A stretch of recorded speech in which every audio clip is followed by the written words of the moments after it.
청년들이여 창업가의 정신을 갖고 도전하라. 오늘 이 주제를 가지고 여러분들과 함께 말씀을 나눠가겠습니다. 6.25 전쟁 시 전쟁 고아나 다름없었던 그 헐벗은 아이들이 함께 모이며 불렀던 노래가 있습니다. 바로 그 제목은 떴다 떴다 비행기였습니다. 모든 국토가 망가지고 먹을 것이 없어 배를 굶주렸던 그 아이들이 그 마음속으로 힘을 앞에 불렀던 노래가 떴다 떴다 비행기였습니다. 그래요, 정말로 초라할 망정 우리에게도 하늘을 나는 꿈들이 있었습니다. 떴다 떴다 비행기 날아라 날아라 높이 높이 날아라 우리 비행기. 단 10개의 단어로 된 이 노래가 그 정말 초라하고 힘들었던 전쟁터에서 그들에게 꿈을 잃지 않게 만든 노래가 바로 떴다 떴다 비행기였습니다. 그런데 그 60년이 지난 지금 우리 청년들과 우리 아이들의 마음속에 하늘을 날겠다는 그런 꿈이 지금 있을까요? 여러분, 하늘을 나는 꿈을 가지고 다시 한번 창업가의 정신을 가지고 삶에 도전해 보시기를 바랍니다. 누가 비웃든 여기에는 분명 하늘을 날고자 하는 우리 민족의 진솔한 꿈이 담겨 있었습니다. 떴다 떴다 비행기 날아라 날아라. 먹을 것이 없고 굶주리고 모든 집들이 무너지고 전쟁의 폐허 속에서도 하늘을 바라보면서 떴다 떴다 비행기 날아라 날아라 하늘 높이 날아라. 그 노래를 외치면서 이제까지 우리의 선배들이, 우리 아버지 어머니들이 노력하고 고생했기 때문에 오늘 우리가 이렇게 지금 살고 있는 것입니다. 그런데도 그러한 터전 외에 이렇게 편안하게 산 삶을 우리의 청년들이 창업의 정신을 잊어버리고 알바에 만족하며 살아간다면 얼마나 우리의 삶이 정말로 허무할까요? 여러분, 그 당시에 우리의 선배들은 날고 나는 것이 그냥 나는 것이 아니었습니다. 몇 글자 안 되는 단순하고 짧은 노랫말인데도 뜨는 것과 나는 것, 높이 나는 것 3단계로 선명하게 나누었다는 것입니다. 뜨고 날고 높이 나는 이런 삶의 도전의 정신들이 6.25 전쟁 속에 있던 그 어린 아이들 속에 심겨져 있었다는 것은 정말로 놀라운 일이고 하나님의 분명한 은혜라고 생각이 듭니다. 어떻게 전쟁터에서 뜨고 날고 더 높이 날자고 그렇게 외쳤던 그런 신명들이 어떻게 그 속에 있었을까요? 정말로 뜨고 날고 높이 나는 그런 창업가의 정신이 오늘 이 땅에 사는 젊은이들의 마음속에 그들을 인도하기를 바랍니다. 그들의 열정이 되기를 바랍니다. 뜨고 날고 높이 나는 것은 아주 현실적이고 과학적입니다. 떴다 떴다 하고 외치는 것을 보면 그 비행기가 지금 막 뜨기만 하고 아직 날지는 못하고 있는 상태를 말하고 있는 것 같습니다. 그래서 날아라 날아라 힘주어 부르짖고 있는 것이죠. 그것도 모자라 높이 높이 높이 날아 한 옥타브 음정을 높여서 외칩니다. 하늘을 날고 싶은 간절한 소원이 높이 높이의 반복음을 타고 하늘로 하늘로 그리고 우리들의 가슴으로 스며듭니다. 이 동요를 문득 부르는 중 문득 날아라 날아라는 노랫소리가 여러분 자신의 영혼을 향해 외치는 소리처럼 들리지 않습니까?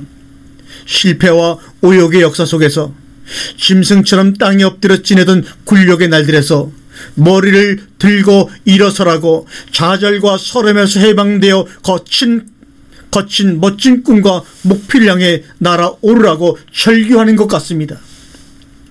비행기라는 말 대신에 자신의 이름을 넣고 불러보세요. 사랑하는 사람들의 이름을 그 자리에 넣어 불러보세요. 그리고 우리 비행기를 우리 학교, 우리 직장, 우리 아버지, 우리 어머니, 우리 교회로 바꿔서 불러보세요. 또 다른 느낌으로 들릴 것입니다. 떴다 떴다 한거나 날아라 날아라 높이 높이 날아라. 여러분, 떴다에서는 박수 소리가 들릴 것이고 날아라에서는 함께 응원의 함성이 터지는 소리를 우리는 듣게 될 것입니다. 그리고 높이 높이에서는 애틋한 소망의 기도 소리를 들을 수 있을 것입니다. 우리가 지금껏 잊고 살았던 우리라는 그 다정한 말에서는 서로 갈라졌던 우리 마음이 하나 되는 것이 떠올라 조금은 콧날이 시큰해지기도 하겠지요. 제가 오늘 드리고자 하는 말씀은 각자 처한 현실에서 최선을 다하고 노력했음에도 불구하고 우리에게는 오늘날 확실하고 선명한 꿈들이 없다는 사실입니다. 그저 무언가 잘 됐으면 좋겠다는 막연한 소원이나 생각은 있어도 오늘 동료의 가사처럼 믿음 안에서 주어주는 비전이 없다는 사실입니다. 있다면 그것은 분명히 이루어지고 말 것입니다. 뛰는 것이 아니고 날아가는 정도가 아니라 높이 높이 날아가 저 하늘에 무지개가 열리는 그 순간을 보게 될 것입니다.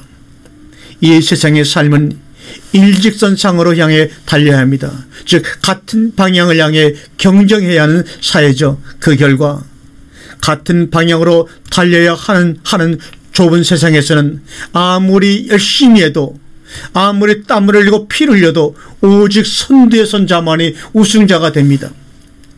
잘해야 세 사람만이 금운동의 메달리스트만이 승리의 시상대에서 설 수가 있습니다. 그리고 나머지 사람들은 노력한 대가를 받지 못하는 것이 우리가 사는 이 시대입니다. 하지만 떴다 높이 높이 날아가는 그 하늘처럼 열린 공간에서는 모두가 각자 원하는 방향으로 날 수가 있습니다.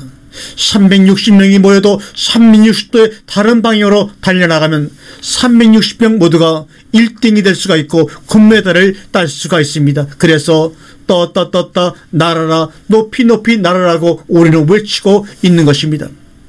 그래서 나는 나 너는 너가 아니고 우리의 이야기를 만들어내는 것이 바로 창업입니다. 그것이 이 땅의 창조 역사를 이루는 우리들이 해야 할 목이고 도전입니다. 혼자 가면 길을 만들지만 우리가 함께 가면 역사를 만들어내는 것입니다. 우리 비행기 그것이야말로 넘버원이 아니라 only one, 즉 하나님이 각자에게 주신 개성대로 독창성을 증거받는 경주이죠. 우리 비행기. 어떻게 우리 모두의 비행기가 하늘을 높이 날 수 있을까요?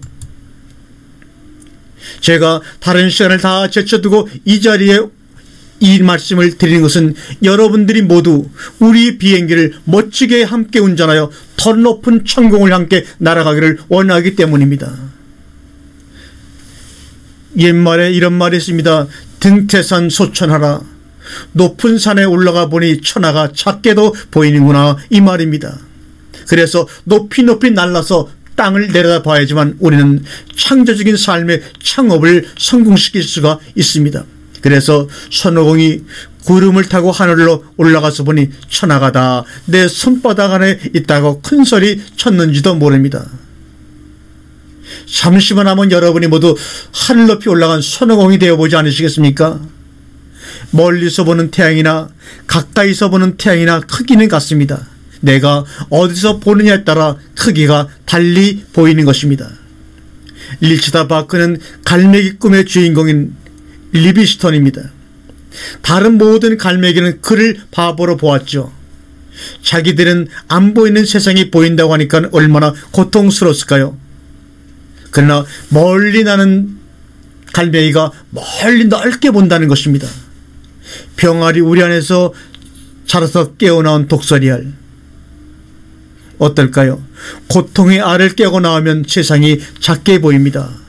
인생의 머리에 깨우침보다 가슴의 감동이 더 중요합니다. 여러분의 머리에 뜬 것이 부족하다 할지라도 우리는 머리에 깨우침보다 많이 아는 것보다 여러분의 가상을 거두뭉치는 감동이 있을 때 우리는 감동적인 창조의 성공 신화를 이 땅 위에 드러낼 수가 있습니다. 앞으로 이 말씀을 나누는 가운데서 여러분의 가슴에 감동치는 일들이 일어나고 말 것입니다. 여러분의 가슴에서 감동의 생수가 넘쳐 흐를 것입니다. 하늘을 나는 비행사의 4대 원칙이 있습니다. 첫째는 공짜의 중요성을 아는 사람이 성공합니다. 공짜의 신비를 아는 사람이 성공한다는 말입니다. 세상 모든 생명은 공짜 위에서 생존합니다. 인생은 신비다라고 하는 것을 깨달은 사람만이 이미 그 사람은 성공한 사람입니다. 성공을 놓고 이미 시작하는 사람입니다. 그러니 성공이 커질 수밖에요. 빛과 공기와 물은 누구에게나 주어진 하나님의 선물이요 공짜입니다. 그리고 여기에 기초해 모든 만물이 생명을 이어가고 있는데도 그것을 깨닫지 못하고 자신의 재능이나 노력만으로 행복해질 수 있고 성공할 수 있다는 착각에서 벗어나지 못하는 한 성공을 날 수는 없습니다. 보이는 빛이나 들리는 소리보다 안 들리고 안 보이는 빛이 더 많다는 것 여러분 아시죠? 우리 눈에는 무지개 색깔이 7가지로밖에 안 보이지만 사실은 무지개 색깔은 수천 가지도 넘는다고 합니다. 빛이 없으면 아무것도 안 보입니다. 모든 생물이 그 즉시 죽어버리고 맙니다. 공기가 없으면 아무 소리도 안 들리고 빛도 없어집니다. 물이 없으면 모든 생물이 죽습니다. 물이 없어지면 공기도 사라지고 맙니다. 그러므로 물이 첫째요, 그 다음은 공기요, 그 다음 빛입니다. 물이 오염되니 하늘에 오존층이 생기는 것이죠. 우리 몸의 70% 이상이 물로 되어 있다고 합니다. 심장과 폐와 뇌는 90% 이상이 물로 이루어졌다고 합니다. 과학적으로 결합이 불가능한 구조인데도 결합이 흩어지지 않고 살아가니 우리 인생이 정말 신비롭고 신비롭지 않습니까? 여러분이 정말 성공하고 행복한 인생을 누리고 가정을 아름답게 영위하고 싶습니까? 모든 인생이 원래부터 공짜 위에 존재하는데 나는 이 시간에도 그 혜택을 무한정 받고 있고 앞으로도 받고 살아갈 복된 자이다. 너무 기쁘고 고맙다. 바보 같다니요? 아닙니다. 그런 사람들이 창업에 성공하며 인생을 성공적으로 살아나갈 수 있는 사람들입니다. 진정으로 이 시대를 개혁하고 변화시키고 사람들을 감동시키는 사람들은 남 보기에 다 바보 같은 인생을 살았던 사람들이죠. 바보 같지가 않으면 이 힘든 세상을 도전해 이겨나갈 수가 없고 마음을 지켜나갈 수가 없는 것입니다. 바보기 때문에 바보 같은 인생을 살아가는 것이 아니라 이 인생을 도전해서 성공하기 위해서 바보 같은 인생을 살았던 것입니다. 똑똑한 사람보다 바보가 아닌데도 바보 같은 인생을 살아가는 것이 더 힘들고 그런 사람을 더 찾아보기 힘든 세상이 되었습니다. 우리가 잘 아는 장기려 박사님에게 어떻게 살면 진정 인생에서 성공을 할 수 있습니까? 라고 한 젊은이가 물어봤습니다.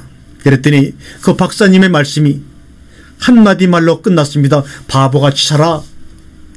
요즘은 바보가 너무나 귀한 세상이야. 거기가 바로 경쟁이 없는 블루오션 지대지. 이렇게 얘기하셨다고 합니다. 맞습니다. 진적으로 동감합니다. 그런 사람들의 가정을 행복하게 하고 사회를 건강하게 만드는 이 시대의 주인공이며 창업의 주인공들입니다. 남아프리카의 대통령을 지냈던 넬슨 만델라 대통령은 28년간이나 감옥살이 한 후에 나올 때 한마디를 합니다. 흑백이 어울려 사는 세상이 왔으면 고백하고 그 삶의 실현을 위해 일생을 바친 결과 그는 남아프리카 초대 대통령이 되었지요. 흑백이 어울려 사는 아름다운 세상을 만들기 위해 그가 한 일은 28년 동안 감옥에 갇혀서 살았던 바보 같은 세월이 거의 전부입니다. 그런데도 그는 남아프리카 대통령이 되어 정말로 흑백이 어울려 사는 아름다운 나라를 만들었습니다. 누구도 감히 상상하지 못하는 자리에서 그런 결과를 만들어낸 창조의 주인공이 되었습니다. 공짜로 받은 것을 기초로 생명을 이어간다는 것을 인식한 사람은 받기보다는 주는 인생을 살아가죠.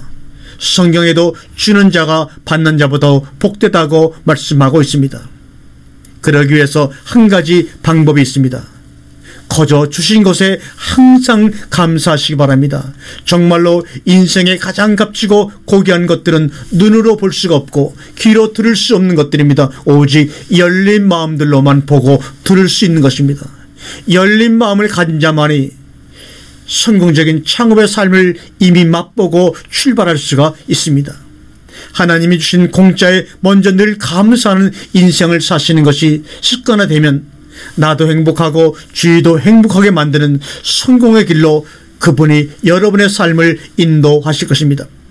두 번째로, 떴다 날아라 높이 날아라 날기 위해서는 비행기나 우주선은 대기권을 찰나의 폭발적인 힘으로 통과합니다. 이때 소비되는 에너지는 여러분이 알다시피 엄청난 것입니다. 하늘 선언을 하고 살자. 나는 하늘을 높이 날 거라고 늘 날마다 선언하고 사시길 바랍니다. 왜? 지구서 잡아당기는 중력을 벗어나야 하기에 우리는 하늘을 선언하고 살아야 합니다. 그 하늘의 지구의 중력을 벗어나게 되면 그 뒤에는 연료가 필요가 없습니다. 대기권 밖은 산소가 희박해 연소가 안 되고 그냥 움직여버리고 맙니다. 비행기나 우주선도 중력과 공기 그리고 빛을 이용해서 운행되는 것입니다. 빛의 속도는 1초에 30만 킬로를 날아갑니다. 인생사 80년을 시속 900km로 쉬지 않고 난다고 가정해보면 63km밖에 가지 못합니다. 이것을 빛과 비교하면 5.8일을 살아가는 것입니다. 우리네 80년의 빛의 속도와 비교하면 5.8일을 사는 거리가 바로 80년이라는 인생의 전부의 거리입니다. 내가 빛으로 열정이 충만한 삶을 산다면 30일 사는 것은 400년을 사는 것과 같다는 말입니다. 그래서 성경에 1000년이 하루 같고 하루가 1000년이 같다는 말도 있습니다. 그러므로 하늘을 선언하고 살자.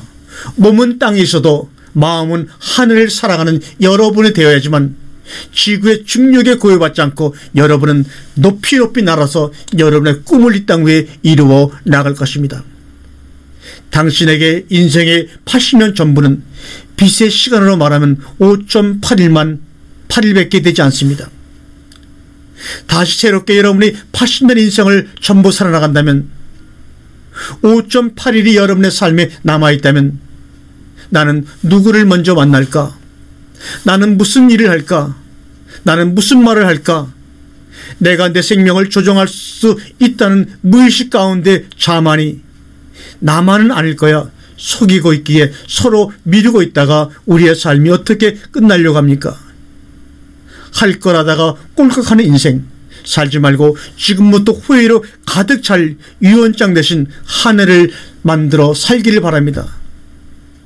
우리가 사막지대를 여행해 보면 이 사막지대 사람들은 내일이란 단어 자체가 없습니다. 오직 오늘만이 존재합니다.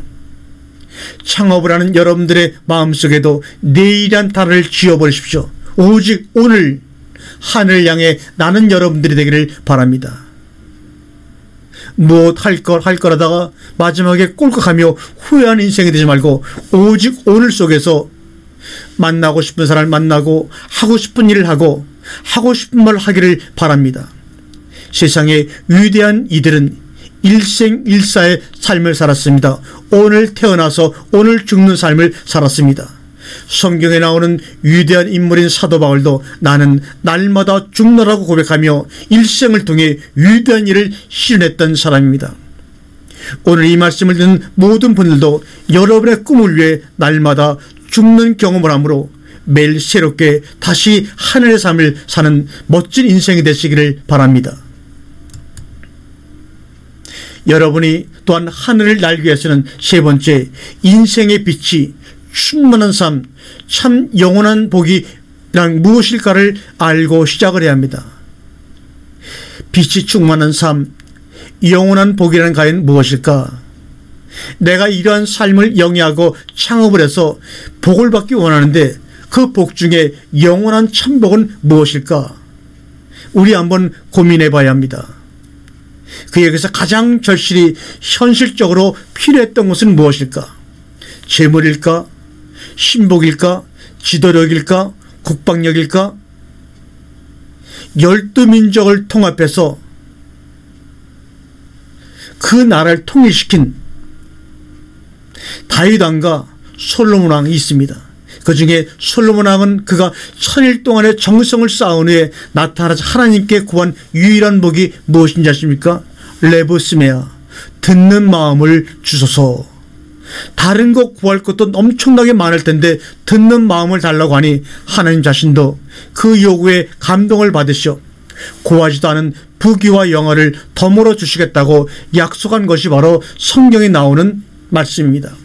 인생사에서 얼마나 듣는 마음이 중요하였으면 하나님도 그 요구를 듣고 감동하셨겠습니까?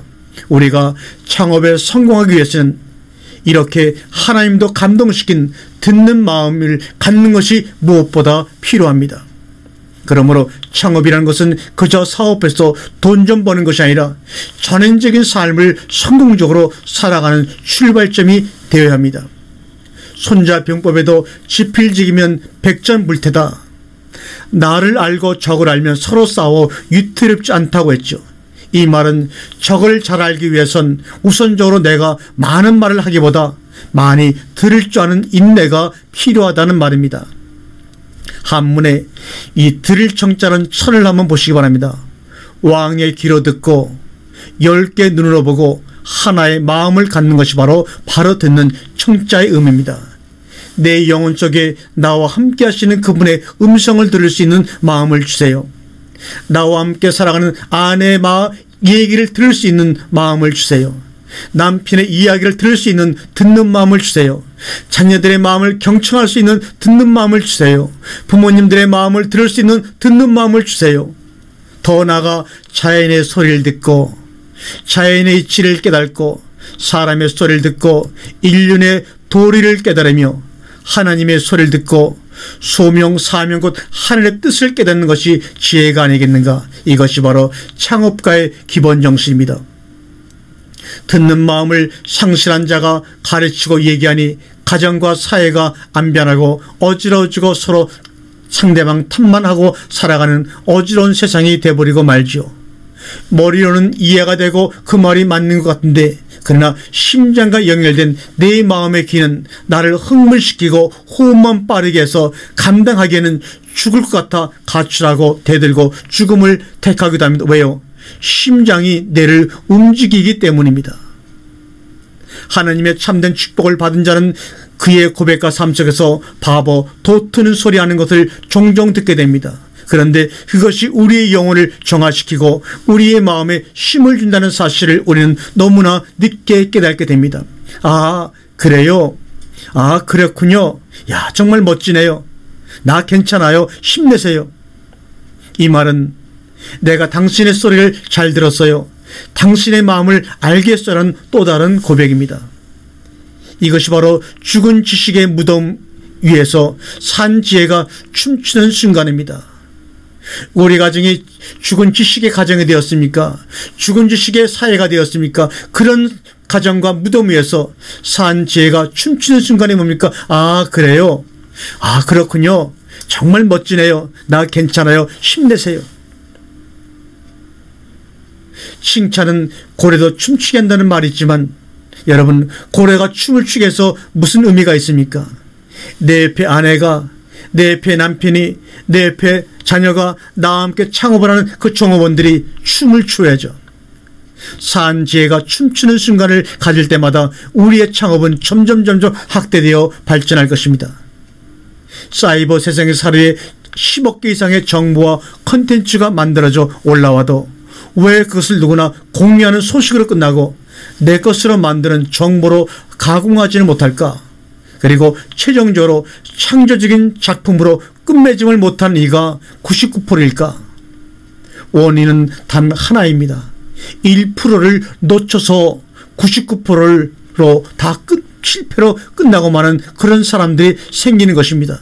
그러면 우리가 놓치고 있는 1%는 무엇입니까? 이 1%를 놓치기 때문에 창업에 성공을 하지 못한다면 그 놓치고 있는 1%는 무엇을 말하는 것일까요?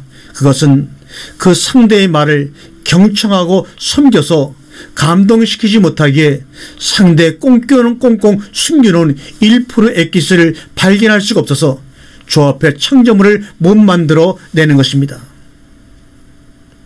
바빠도 자신의 바쁨을 드러내지 않는 사람, 이런 사람이 성공을 하는 사람입니다. 듣는 마음을 가진 사람이 가장 잘 들을 수 있는 시간대는 남이 기상전 2시간 전이라고 합니다. 이것은 바로 새벽의 시간을 의미하기도 하죠. 이 시간대에 바쁨을 소화하고 드러내지 말라, 그러면 성공한다고 합니다. 바쁘다가 입에 붙은 사람은 절대로 성공할 수가 없습니다. 복이라고 하는 것은 다른 말로 말하면 듣는 마음입니다. 세상 귀에 들리는 언어는 환경과 사람의 이해관계에 따라 같은 내용도 전혀 달리 들립니다. 우리가 복복자의 복의 글자를 한번 보시기 바랍니다. 네 개의 입이 하나의 입으로 모아져 하나로 고백되어지는 것이 복입니다. 여러분의 가정의 식구가 4사람이라면 그 4사람 입이 하나로 모아져 하나로 고백되어질 때 그 가정에 복이 오는 것입니다. 네 번째, 창조의 인생을 살자. 남의 인생에 다리 하나 걸쳐놓고 살지 말라는 말입니다. 창조라는 말은 칼도자에 다칠, 아픔, 비로소 등으로 풀이됩니다. 중요한 것은 칼도변이 있다는 것입니다. 비로소 처음이라는 것, 비로소 새롭다는 것, 날카로운 날이 있으며 그 예리함은 상처와 고통을 수반한다는 의미가 바로 창조의 창자입니다. 여러분이 어떤 것을 새롭게 만들고 새롭게 창조할 때는 날카로운 면이 있어 상처와 고통을 수반할 때 그것을 견디는 자에게 창조의 기쁨이 일어난다는 말입니다. 새로운 쉼이 여러분 속에 가득한데 우린 매일 기성품만 찾고 있지는 않은지, 새로운 꿈을 꾼다는 것은 진통을 전제로 하며 아픔을 전제로 하는 것입니다. 창자라고 하는 것은 곡식을 쌓아두는 창고의 모양을 뜬 글자가 바로 창조의 창자입니다.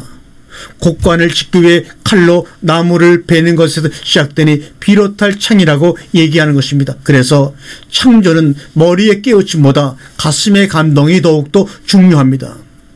여러분의 가슴에 감동이 있지 아니하면 창조의 창을 이루어낼 수가 없습니다. 창조의 창을 이뤄내지 못하면 모든 것이 고통으로 시작해서 고통으로만 끝날 뿐입니다. 그 가슴의 감동이란 고통을 깨고 나와 몸을 통해 흘러나오는 하음이요 멜로디가 바로 가슴의 감동입니다. 그리고 감동이요 파동입니다. 여기서 남이 감동하고 하늘이 감복하여 우리에게 복을 주는 겁니다. 그러므로 여러분 앞에 고통이 있다 할지라도 그것은 여러분을 힘들게 하는 것이 아니라 바로 그 고통을 깨고 네가 나오면, 그래서 그 몸을 통해 흘러나오면 흘러나오는 하음과 멜로디가 하늘을 감복시켜 여러분에게 복을 준다고 하는 것입니다. 고난과 고통 가운데서 오는 시험을 이기니 스스로에게 감동이 오고 남이 감격하고 하나님이 감복하셔서 소위 우리나라 속담에 지상이면 감천이라고 하는 하나님이 나에게 준 사명을 함께 이루어가시는 임마누엘의 축복이 역사하게 되는 것입니다. 큰 돈과 큰 명예와 큰 권력은 노력으로 이루어지는 것이 아니라 하늘로부터 오는 것입니다. 이것이 바로 공생의 코워커의 시작이며 창업가의 정신입니다. 창업은 새로운 것을 창조해내는 작업입니다.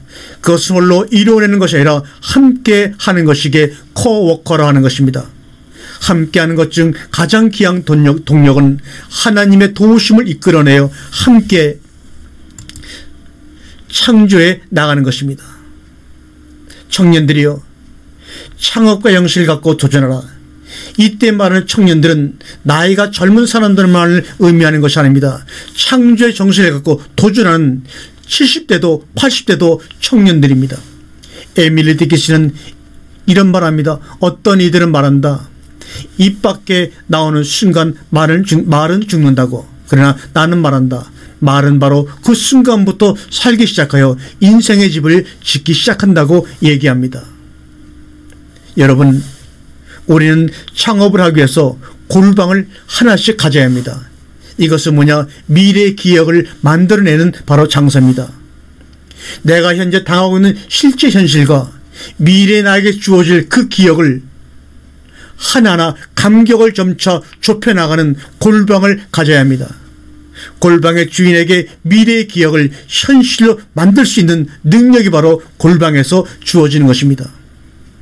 빌 게이츠, 스티븐 잡슨, 26살의 갑부가 된 페이스북의 창업자 저크버그.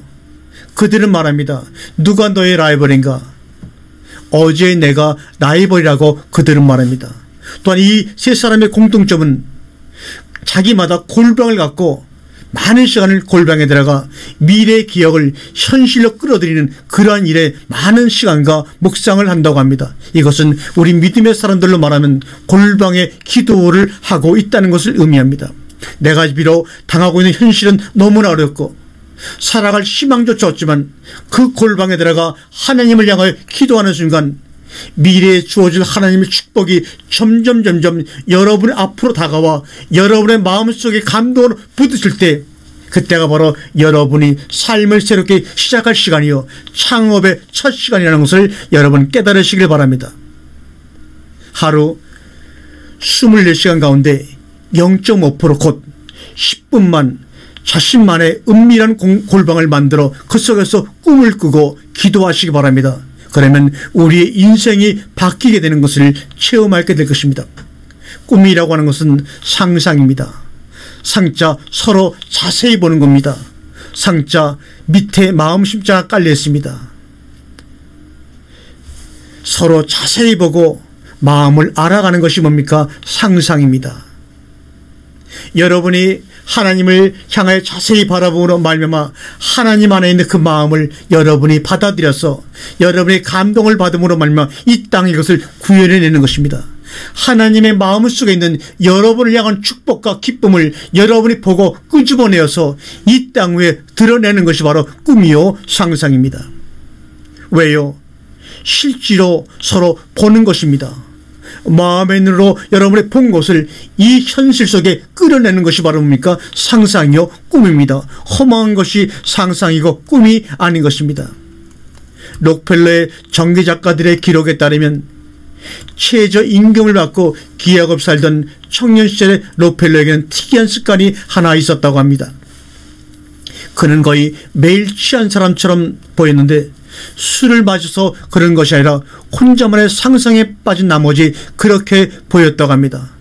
그 상상이란 무엇이었을까요? 자신의 통장으로 돈이 물밀듯 입금되는 상상이었다고 합니다. 성경에 보면 초대교회 교인들도 세상 사람들이 보기에는 술 취한 사람처럼 보였다고 합니다. 그들은 세상의 술에 취한 것이 아니라 새술, 즉 새꿈에 취했다고 고백합니다. 하나님이 그들에게 심어주신 그 새꿈에 취함으로 말미암아 세상 사람들이 볼 때는 술 취한 사람처럼 보였다고 성경은 기록하고 있습니다.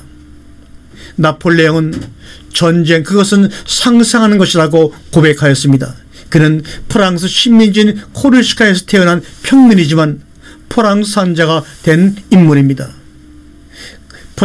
나폴레옹을 연구하는 영국 권위자인 막스 칼론의 표현에 따르면 그는 전쟁을 늘 명상했다고 합니다.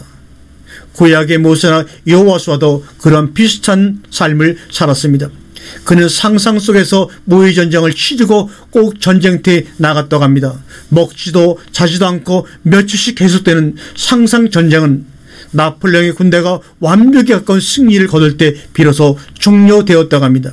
그는 그 방법을 고대 팔레스타인에 살던 한 청년으로부터 배웠다고 말합니다. 그 청년이 누굴까요? 저는 바로 예수님이 아닌가 생각을 해봅니다. 삼성그룹의 회장인 이건희 회장은 늘 그분이 경영하면서 하시는 말이 있습니다. 나에게는 꿈에 청사진 기법이 있다고요. 아주 오랜 시간을 들여 생생하게 꿈꾼 뒤 마침내 그것이 눈앞에 살아서 움직이면 선포한다고 합니다. 이건 회장은 꿈과 상상력으로 충만한 현재를 살아가는 사람입니다. 그가 사람들 앞에서 입을 열어 큰 소리로 말할 때가 있습니다. 그것은 오랜 시간을 들여서 마음속으로 생생하게 그린 꿈이 마침내 그의 눈앞에 생물처럼 움직일 때 얘기하지 그 외에는 거의 얘기를 안 한다고 합니다. 손자병법에도 전쟁은 싸워서 이기는 것이 아니라 이긴 후에 싸우는 것이라고 말합니다. 마찬가지로 창업도 이미 성공한 후에 창업을 하는 것이지 창업한 후에 성공하는 것이 아닙니다. 재배달이라는 격투 위에 다리는 내 일격으로 상대가 쓰러지는 모습을 떠올리고 마음이 평온해지면 그제서야 잠자리에 든다고 얘기합니다. 꿈은 이루고 싶다는 막연한 희망을 갖는 것이 아닙니다. 꿈과 일체가 되라. 그때까지 기도하라. 꿈과 동업자가 되라. 그 꿈이 바로 너다. 고로 너는 그때부터 VIP라고 말합니다. 그러므로 나는 그때부터 데모스트레이터 시연합니다. 내가 꿈을 꾸고 이루어진 그 현실을 내가 창업을 통해서 이 땅 위에 시행하고 행동하는 것이 바로 창업입니다. 그러므로 여러분은 VIP의 마음을 가지고 내가 이 땅에 매우 중요한 사람이라는 마음을 가지고 이미 이뤄놓은 성공의 창업을 온 세상 사람들에게 보여주는 데모스트레이터가 되기를 바랍니다. 평범한 사람들은 죽도록 열심히 일하는 것을 성공의 제일 요소로 생각합니다. 그러나 이것은 20세기의 사고방식입니다. 하지만 성공한 사람들은 성공한 자신의 모습을 생생하게 그릴 수 있는 능력을 성공의 제일 요소로 생각합니다. 이것이 21세기 인공지능 시대를 살아가는 사람들의 창업가의 가장 멋진 정신입니다. 과연 둘 중 누가 오를까요? 죽도록 열심히 하는 사람과 성공한 자신의 모습을 생생하게 그릴 수 있는 능력을 가진 능력이 성공의 제일 요소라고 생각하는 두 사람 중에 여러분은 누가 옳다고 생각하십니까? 마음속으로 한번 결정해 보시기를 바랍니다. 내 적성에 그리고 내 적성에 맞는 분야를 찾은 다음에 전력 투구하라. 그러면 성공한다. 생각해 보십시오. 이 얼마나 합리적이고 과학적인 이야기인가. 이런 이야기는 얼마든지 목에 힘을 주고 저도 얘기할 수가 있습니다. 맞지요? 네 적성이 맞는 거 찾아서 해봐. 그러면 성공해. 이런 말은 누구도 못합니까? 네가 즐겨하는 거 좋아하는 거 대봐. 그러면 성공할 거야. 그런 말 누구도 못합니까? 다 아는 얘기입니다. 그런데도 안 되는 것 아닙니까? 하지만 매일 탈진할 정도로 내 미래를 생생하게 그려봐. 그럼 성공해. 와 같은 이야기는 그냥 목구멍에 걸려버립니다. 도저히 입 밖으로 나오지가 않습니다. 왜? 그렇게 말하는 제 자신을 보고 여러분이 온전한다고 하겠습니까? 너무 힘들고 창업은 해야 되겠는데 뭔가가 해야 되겠는데 한다는 말이 너는 그것을 먼저 시작하지 말고 매일 탈진할 정도로 내 미래를 생생하게 그려봐. 그러면 성공할 거야. 제가 말한다면 이 얘기를 따라 주시겠습니까? 그런데도 이것이 가장 중요한 것인데 어쩌려란 말입니까? 매일 성공한 여러분의 모습을 생생하게 그려서 여러분 눈앞에 움직일 정도가 되지 않으면 여러분 창업을 시작하면 안 되는데, 그래서 매일 탈진할 정도로 내 미래를 생생하게 그려봐라. 그러면 성공해. 이렇게 얘기할 수밖에 저는 없습니다. 하지만 생각해 보세요. 혹독한 세상에서 성공이라는 단어 자체가 얼마나 비현실적인가를요. 자전거포 전문인 라이트 형제의 비행기 발명, 빈민가에 사는 청년이 세계 최고의 재벌이 되고 오나시스, 호텔의 벨보이가 250개 호텔을 가진 사람이 되고 힐튼 호텔, 케냐의 이민가정에서 이혼 가정으로 할머니 밑에 성장하고 고등학교 시절 마약과 폭력에 찌든 흑인 젊은이가 47살에 미국 대통령이 되고 오바마 대통령, 미국의 최초의 삼선연이요 소아마비고 경제공황 때 그것을 극복하고 대통령이 된 사람 루베 대통령, 보지도 못하고 듣지도 못하고 말하지 못하는 그 여인이 이 인류를 위해 아름다운 일을 만들어냈던 헬런 켈러 여사, 거북선이 그려진 지폐 하나를 가지고 도전해서 선박 수준을 끌어낸 정종 회장, 그 밖에 이명박 대통령, 노무현 대통령, 김대중 대통령, 이름 말할 수 없는 많은 사람들이 있습니다. 이런 사람들이 정말 우리가 볼 때 성공할 수 있던 사람으로 보였습니까? 그러나 그들도 성공을 했습니다. 21세기 경영의 전설인 애플 컴퓨터의 전 CEO 고 스티븐 잡스는 시리아인의 아버지와 미군 어머니 사이에 태어난 아랍계 미국인입니다. 그는 태어난 지 6개월 만에 경제적인 어려움으로 남의 집 입양이 되어 살면서 여러 가지 가정을 거치면서 성장할 수밖에 없는 불안 환경 때문에 어려서부터 가출하고 마약하고 정학당하고 소년에 수감되는 등 방황의 세월을 보냈습니다. 인생에 대한 고민이 많았던 그는 철학과로 진학했지만 인생의 의문을 풀지 못하고 1년 만에 대학을 중퇴하고 말았습니다. 그런 그가 오늘날 경영인의 전설로 회자가 되고 있으니 무엇이 라이트 형제를, 오나시스를, 히트노테를, 오마마를, 루베트 대통령을, 헬런 켈러를, 정정일을, 이명박을, 노무현이를 그런 인물로 만들었을까요? 과연 경험과 학교와 지식과 배경이 아니라는 것은 이미 여러분도 알고 있을 것입니다. 그 비밀을 알 때 여러분도 제2의 스티븐 잡슨과 오나시스와 오바마와 루스벨트와 정정희와 김대중 같은 사람이 분명히 될 것입니다. 그러나 이것을 명심하십시오. 그렇게 위대한 업적을 이룬 것 같은 스티븐 잡스도 추장암으로 수술을 받고 간 이식을 받으면서 생명을 연장해 갔지만 결국은 오늘날 자로 하늘의 부름을 받아 이 세상을 떠나고 말지 않았습니까? 상가 고인의 명복을 빕니다. 그러면 우리는 정말 어떻게 살아야 되겠는가 하는 것이 창업의 기본 정신으로 출발해야 합니다. 참된 창업가의 정신이란 이 땅에서 창조적인 발상으로 다양한 일을 이루기도 하는 것이지만 최종적으로 우리의 생명은 우리가 이룬 그 어떤 업적으로도 연장할 수 없다는 진리 앞에서 겸손한 마음을 갖는 것이며 우리의 몸이 이 땅을 떠난 후에 영원히 살아갈 그 나라를 앞당겨 경험할 수 있는 열린 마음의 눈을 소유하고 하루하루 관계 속에서 그것을 앞당겨 경험하며 나누고 사는 삶의 경험으로 창업가의 정신입니다.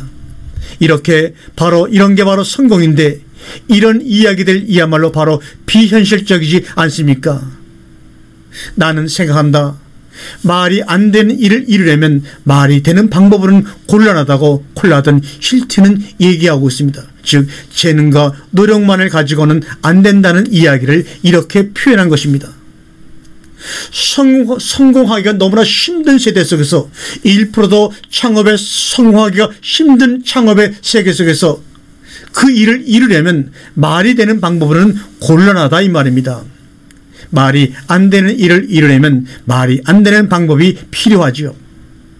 꿈은 망설임과 친하지 않은 종류입니다. 꿈은 시작과 친합니다.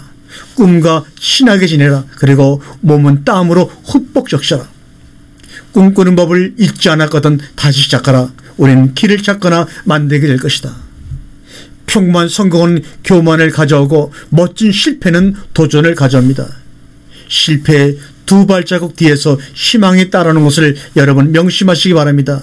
성공은 우리들 앞에서 인도하지 않습니다. 꼭 실패의 두 발자국 뒤에서 따라옵니다. 그러므로 결코 실패를 두려워하지 마시기 바랍니다.